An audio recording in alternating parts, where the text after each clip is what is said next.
حبيب الله الصلاة والسلام عليك يا سيدي يا رحمة للعالمين وعلى آلك وصحبك يا سيدي يا شفيع المذنبين. بس ٹھیک ہے کافی ذرا کریں گے ذرا دیکھ لو چل رہا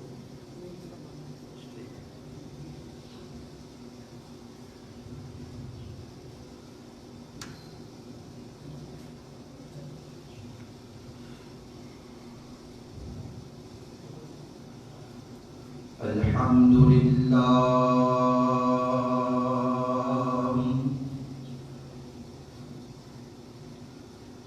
الحمد لله رب العالمين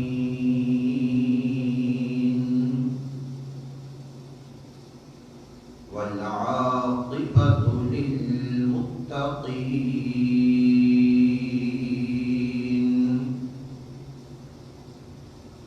والصلاة والسلام على سيدنا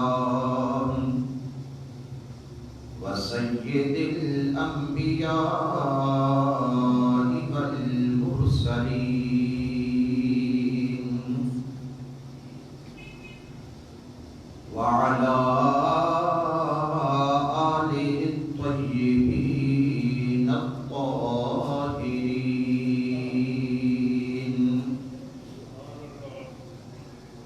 وأصحابه الكاملين الهادين المهديين.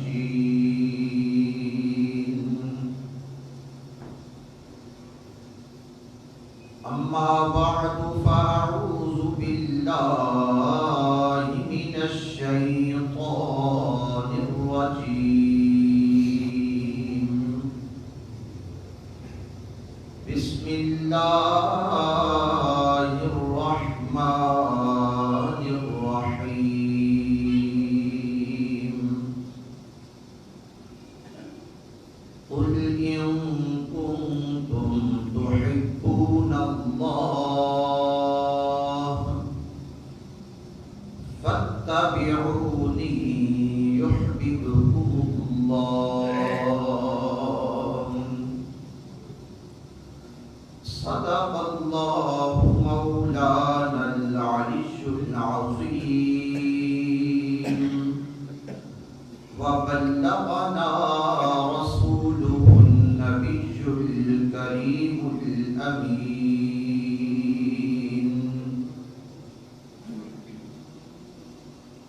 مولاي صل وسلم دائما أبدا على حبيبك خير الخلق كلهم محمد سيد الكونين والثقلين والفريقين من عرب ومن عجم. هو الحبيب الذي ترجى شفاعته لكل هول من الأهوال مقتحمين. يا رب بالمصطفى بلغ مقاصدنا واغفر لنا ما مضى يا واسع الكرم.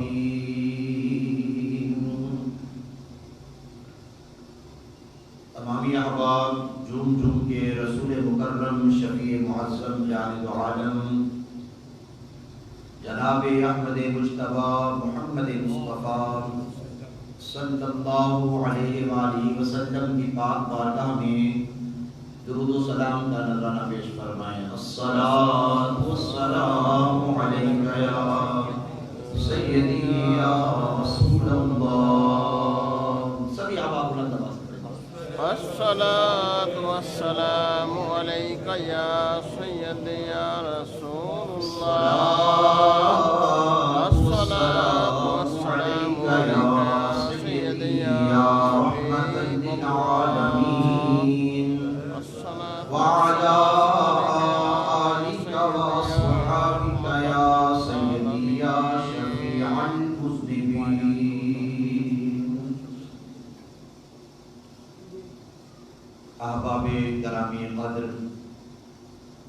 لائق صد احترام معزز و مکرم سامعین کرام، دوستوں، بزرگوں، عزیز ساتھیوں، آپ احباب کے سامنے میں نے قرآن حکیم فرقان مجید تیسرا پارہ، وہاں سے ایک آیہ کریمہ کا کچھ حصہ تلاوت کرنے کا شرف حاصل کیا ہے۔ ارشاد خداوندی ہے، قُلْ إِن كُنتُمْ تُحِبُّونَ اللَّهَ، اے پیارے حبیب آپ فرما دیجئے کہ لوگوں، اگر تم اللہ سے محبت رکھتے ہو،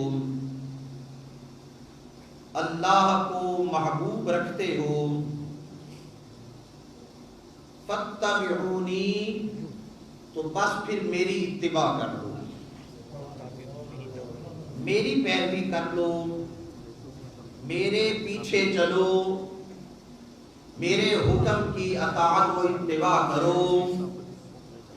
نتیجہ کیا ہوگا؟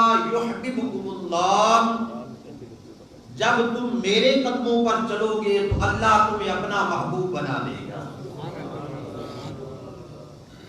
وَيَغْفِرْ لَكُمْ ذُنُوبَكُمْ، اور اللہ تمہارے پچھلے سارے گناہوں کو معاف فرما دے گا۔ اس آیہ کریمہ میں مالک کائنات نے ایمان والوں کو اپنے پیارے حبیب کریم صلی اللہ علیہ وآلہ وسلم کی اتباع کا حکم صادر فرمایا۔ قرآن حکیم کی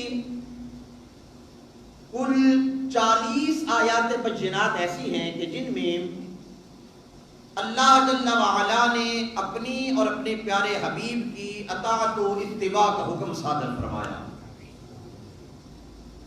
اور ان 40 میں سے 18 آیتیں ایسی ہیں کہ جن میں اللہ رب العالمین نے صرف اور صرف اپنے پیارے حبیب کی اطاعت و اتباع کا حکم صادر فرمایا۔ اچھا، ایک ہوتی ہے اطاعت اور ایک ہوتی ہے اتباع۔ دیکھنے میں تو دونوں کا مفہوم ایک جیسا لگتا ہے، لیکن ان میں فرق ہے۔ اس آیہ کریمہ میں اللہ رب العالمین نے ایمان والوں کو اتباع کا حکم دیا، لیکن دوسری جگہ اللہ رب العالمین نے قرآن حکیم میں ارشاد فرمایا، مَن یُطِعِ الرَّسُولَ فَقَدْ أَطَاعَ اللَّهَ، جس نے رسول کی اطاعت کر لی گویا اس نے اللہ کی اطاعت کر لی۔ اطاعت کا معنی ہوتا ہے حکم ماننا۔ اطاعت کا معنی کیا ہوتا ہے؟ حکم ماننا۔ کوئی حکم دیا گیا، اس حکم کو مان لینے کا نام کیا ہے؟ اطاعت ہے۔ رسول خدا کے حکم کو مان لینے کا نام اطاعت رسول خدا ہے، لیکن اتباع کا مفہوم اس سے جدا ہے۔ اطاعت کا مطلب تو یہ ہے کہ جتنا حکم ملے بس اتنے حکم کو مانو، اتنے حکم پہ چلتے جاؤ، گویا تم نے اطاعت کر لی۔ لیکن اتباع یہ ہے کہ صرف حکم ماننا نہیں، بلکہ محبوب کی محبت میں، محبوب کے عشق میں اور محبوب کی رضا میں اپنے آپ کو فنا کر ڈالو۔ ہر وہ عمل کرتے چلے جاؤ کہ جس عمل میں محبوب کی رضا شامل ہو، ہر وہ کام کرتے چلے جاؤ جس سے تمہارا حبیب راضی ہوتا ہو، تمہارا محبوب راضی ہوتا ہو۔ گویا یہاں فرمایا یہ جا رہا ہے، فَاتَّبِعُونِی، لوگوں بس تم سارے میرے ہو جاؤ اور میرے کہنے پہ چلتے جاؤ، جیسا میں کرتا ہوں ویسا کرتے چلے جاؤ، جن باتوں سے میں راضی ہوتا ہوں ان کاموں اور ان رستوں پر چلتے چلے جاؤ۔ نتیجہ کیا ہوگا؟ تم اللہ کے ولی بن جاؤ گے۔ یحببکم اللہ، اللہ تمہیں اپنا محبوب بنا لے گا۔ تو جب بندہ اللہ کا محبوب بن جاتا ہے تو وہی بندہ اللہ کا ولی ہوتا ہے نا۔ ولی کی نشانی کیا ہے؟ ولی وہ ہوتا ہے جو رب کا محبوب ہوتا ہے، جو رب کا پیارا ہوتا ہے۔ تو ولایت کا طریقہ، ولایت کا طریقہ اللہ نے قرآن میں ہمیں بتا دیا. کہا چاہتے ہو کہ اللہ کے محبوب بن جائیں؟ تم چاہتے ہو رب کے پیارے بن جاؤ؟ ہم میں سے ہر کوئی چاہتا ہے نا, ہر ایک کی تمنا ہے ہم رب کے, بولیے نا, رب کے پیارے بن جائیں. ہر کوئی یہ چاہتا ہے. ہم صبح و شام رب کی بارگاہ میں کیوں جھکتے ہیں؟ نماز پنجگانہ کیوں پڑھتے ہیں؟ ماتھے کیوں رگڑتے ہیں؟ اس کی بارگاہ میں کیوں گڑگڑاتے ہیں؟ کیوں آنسو بہاتے ہیں؟ وجہ صرف ایک ہے, مولا تو ہم سے راضی ہو جا, اور ہم سے راضی ایسا ہو جا کہ پھر کبھی تو ہم سے ناراض نہ ہونا. تو جب رب راضی ہو جاتا ہے, اور جس بندے پر رب راضی ہو جاتا ہے, وہ بندہ اللہ کا, بولیے اللہ کا ولی بن جاتا ہے, اللہ کا محبوب بن جاتا ہے. تو ولایت کا, اللہ کی محبوبیت کا رستہ یہ دکھایا گیا. کہا ولایت چاہتے ہو, میرے برگزیدہ بندے بننا چاہتے ہو, میرا قرب پانا چاہتے ہو, میری رضا پانا چاہتے ہو, میری خوشنودی پانا چاہتے ہو تمہارا پروردگار تم سے راضی ہو جائے. کوئی شارٹ کٹ نہیں ہے, رستہ صرف ایک ہے. میرے مصطفیٰ کے در پہ آ جاؤ, میرے محمد کے در پہ آ جاؤ, میرے حبیب کے در پہ آ جاؤ, ان کے نقشے قدم پر چل پڑو. تم محمدی بن جاؤ, میں خدا تمہیں اپنا محبوب بنا دے گا. نعرہ تکبیر, نعرہ رسالت, نعرہ حیدری. تم میرے حبیب کے ہو جاؤ. رب کہتا ہے میں تمہیں اپنا بنا دوں گا, اپنا محبوب بنا دوں گا. اس لیے علامہ اقبال نے شارٹ کٹ اس کی وضاحت کی, ایک شعر میں کہہ دیا, سارا مفہوم بیان کر دیا. کہا کہ محمد سے وفا تو نے تو ہم تیرے ہیں. رب کہتا ہے کہ محمد سے وفا تو نے تو ہم تیرے ہیں, بس تو محمد کا ہو جا, میرے یار کا ہو جا, میرے حبیب کے قدموں میں آ جا, ان کی اطاعت و اتباع میں آ جا. کہ محمد سے وفا تو نے تو ہم تیرے ہیں. ارے یہ جہاں چیز ہے کیا, لوح و قلم تیرے ہیں. یہ جہاں چیز ہے کیا, لوح و قلم تیرے ہیں. تو میرے حبیب کا بن کے تو دیکھ, پھر میں خدا تو تیرا بنوں گا ہی, میں خدا تو تیرا بن ہی جاؤں گا. میں تو تجھے اپنا محبوب بنا ہی لوں گا, میں تو تجھے اپنی رضا بخش ہی دوں گا, میں تو تجھے اپنی خوشنودی دے ہی دوں گا. لیکن اور کیا ہوگا, میں تو ہو گیا تیرا. یہ جہاں چیز ہے کیا, میں بھی تیرا ہو گیا, پھر سارے جہان بھی تیرے ہو گئے. لوح و قلم بھی تیرے ہو گئے, لوح و قلم بھی تیرے ہو گئے.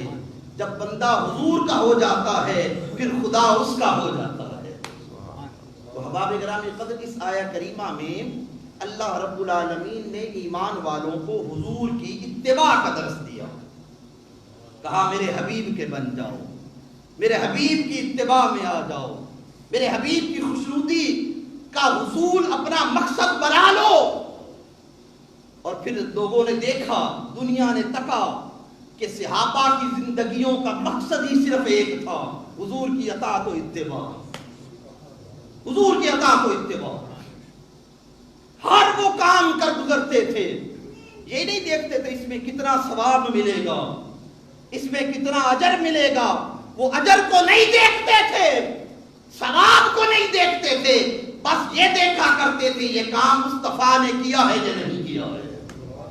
وہ آپ نے مشہور حدیث پاک سن رکھی ہے نا, حضرت عمر فاروق رضی اللہ تعالیٰ عنہ خلیفہ دوم, حضرت عمر فاروق حج کے لیے آئے اور اللہ کے پاک گھر کعبۃ اللہ کے سامنے کھڑے ہو کر اور حجر اسود کے سامنے کھڑے ہو کر حجر اسود سے مخاطب ہو کر عمر بولا.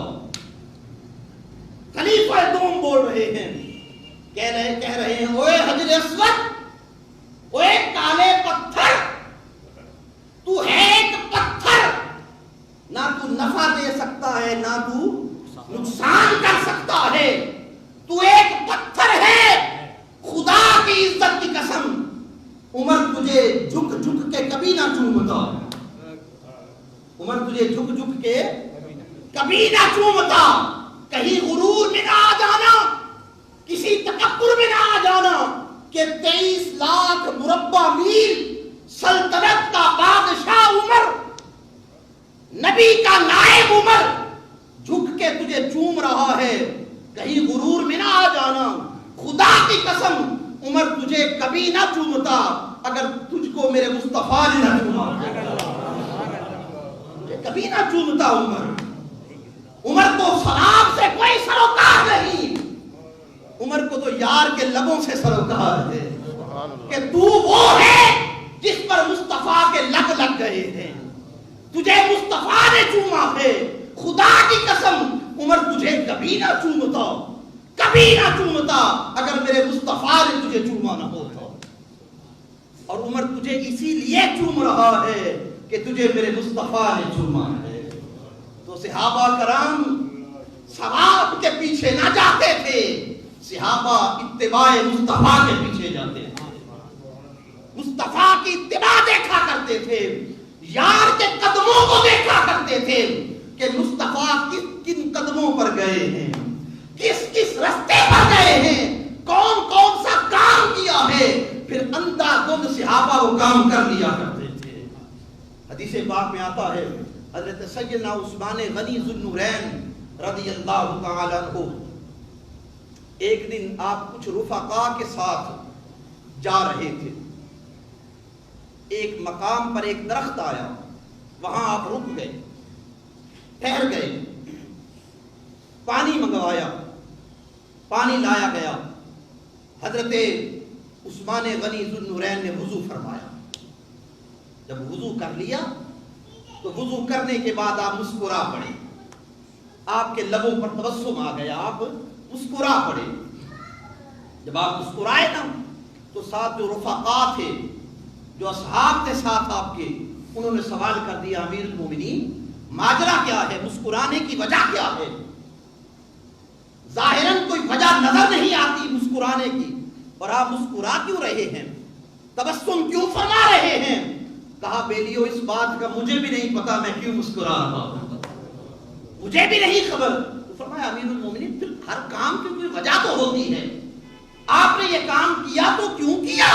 فرمایا بس مجھے یہ پتا ہے ایک دن میں حضور کے ساتھ تھا، اللہ کے نبی کے ساتھ تھا، اور حضور کا اسی وادی سے گزر ہو رہا تھا، اور عین اسی مقام پر حضور رکے تھے، اور رک کر حضور نے وضو کیا تھا، اور وضو کر کے مصطفیٰ مسکرائے تھے، مصطفیٰ مسکرائے تھے، حضور کے لبوں پر تبسم آیا تھا۔ زیر مضمون بات آ گئی تو عرض کرتا جاؤں کہ بات یاد رکھیں، علماء فرماتے ہیں کہ جب کبھی حضور کی مسکراہٹ کا تذکرہ ہو، جب کوئی عالم دین، جب کوئی مبلغ آپ سے بات کر رہا ہو اور آپ کو حضور کی مسکراہٹ کی بات ہو، آقا کے تبسم کی بات ہو، تو علماء فرماتے ہیں دل کرے یا نہ کرے، جب حضور کے تبسم کی بات ہو تو سننے والے مسلمان کو چاہیے مسکرا دیا کرے، دل کرے یا نہ کرے، محبت کی یہ نشانی ہونی چاہیے، یہ حقیقی امتی کی نشانی ہونی چاہیے۔ جب نبی کا ذکر ہو کہ وہ مسکرائے تھے تو اب دل کرتا ہے یا نہیں کرتا، مسکرا دینا چاہیے۔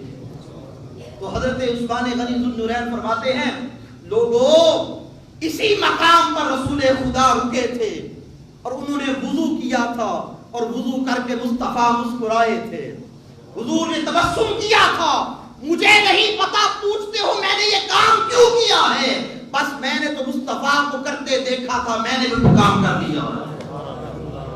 تو یہ ہوتی ہے، اس کو کہتے ہیں اتباع، اندھا دھند ماننا، اندھا دھند ماننا، یہ نہ پوچھنا کہ ایسا کیوں ویسا کیوں، ایسا کہاں لکھا ہے ویسا کہاں لکھا ہے، یہ کیوں کرتے ہو وہ کیوں کرتے ہو، یہ نہیں بلکہ اندھا دھند ان کی محبت میں فنا ہو جانے کا نام اتباع رسول ہے۔ اندھا دھند ان کو ماننا، ان کی محبت میں فنا ہو جانا۔ اس لیے تو قرآن حکیم فرقان مجید میں بیان آیا ہے پہلے پارے میں دوسرے رکوع میں کہ جو کفار مکہ تھے نا، وہ صحابہ کرام علیہم الرضوان کو پاگل کہتے تھے کہ یہ پاگل ہیں۔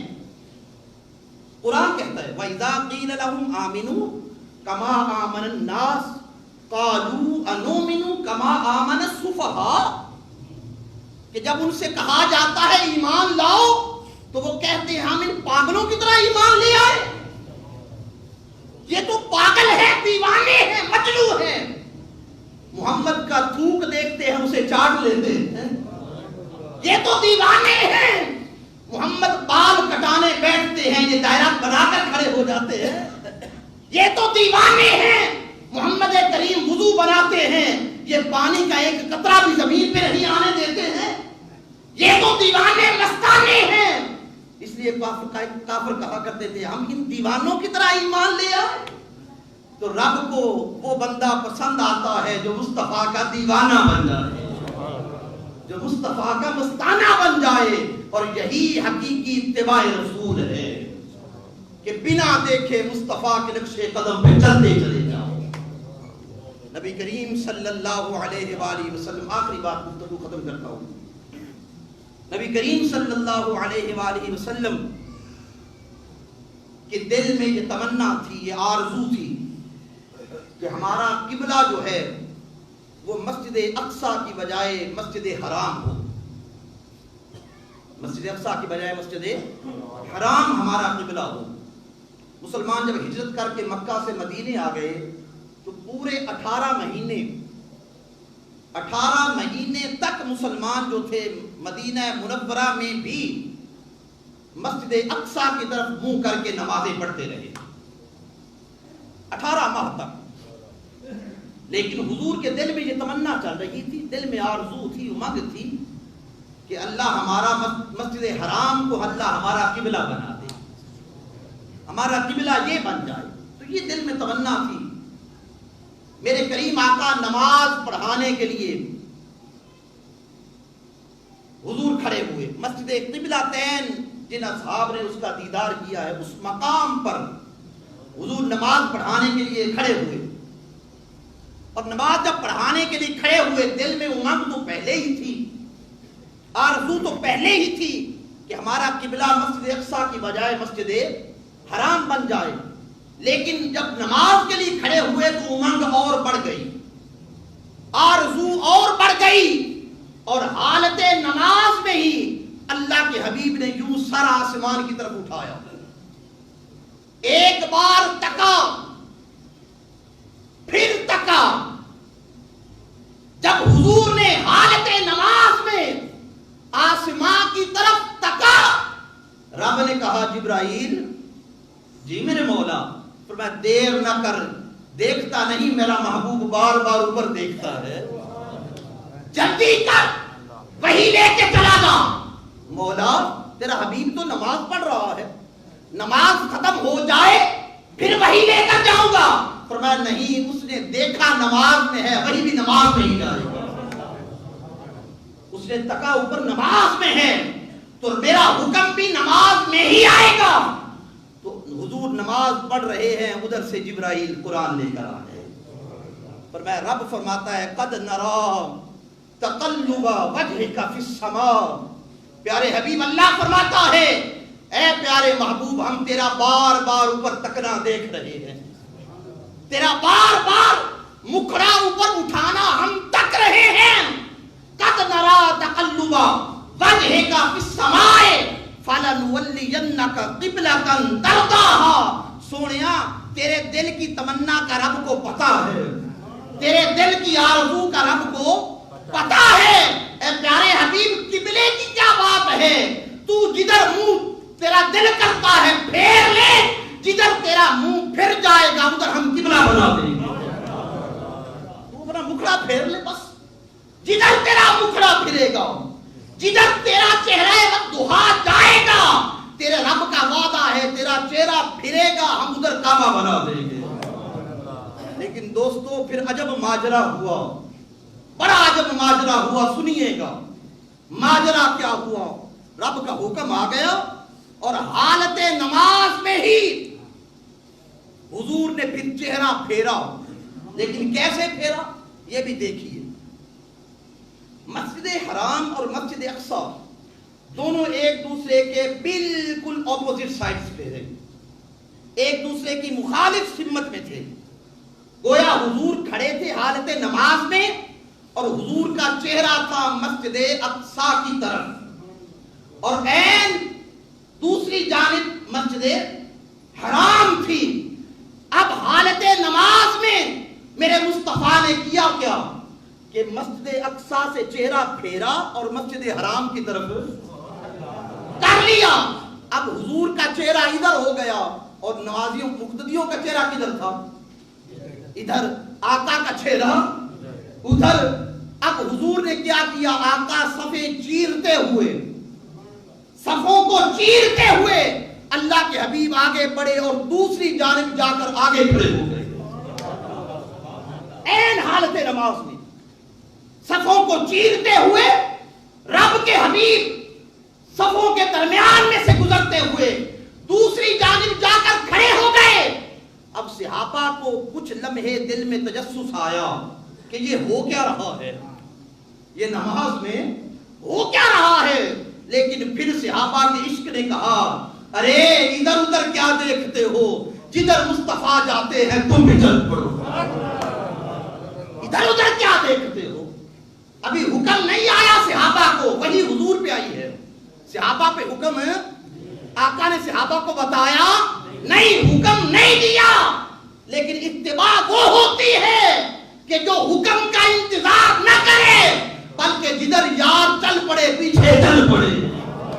اب این حالت نماز میں جب مصطفیٰ نے چہرہ پھیرا اور دوسری جانب جا کر جب کھڑے ہوئے صحابہ نے چوں چرا نہیں کیا اور اسی طرح حالت نماز میں صحابہ نے بھی اپنا چہرہ پیچھے کی جانب پھیر لیا. نعرہ تکبیر، نعرہ رسالت، نعرہ حیدری. تو احباب گرامی قدر یہ ہے اتباع رسول کہ صحابہ نے حکم کے ملنے کا انتظار نہیں کیا. صحابہ نے یہ نہیں دیکھا کہ رب کا حکم آئے گا، مصطفیٰ فرمائیں گے، حضور کہیں گے تو پھر ہم یہ کعبہ چھوڑیں گے وگرنہ ہماری نماز ٹوٹ جائے گی. قبلے سے منہ پھر گیا تو نماز ٹوٹ جائے گی. صحابہ نے یہ نہیں دیکھا بلکہ صحابہ نے دیکھا تو حضور کے قدموں کو دیکھا کہ مصطفیٰ کدھر جا رہے ہیں. جب انہوں نے دیکھا مصطفیٰ ادھر جا رہے ہیں انہوں نے کہا ہماری نماز تو مصطفیٰ کے پیچھے ہے، جدھر مصطفیٰ جاتے ہیں ہم غلام بھی ادھر ہی جائیں گے. تو احباب گرامی قدر یہ اتباع رسول ہے. فرمایا میرے محمد کریم کی اتباع میں لگ جاؤ، ہر اس کام میں جت جاؤ جس سے میرا یار راضی ہوتا ہے، جس سے میرا حبیب راضی ہوتا ہے.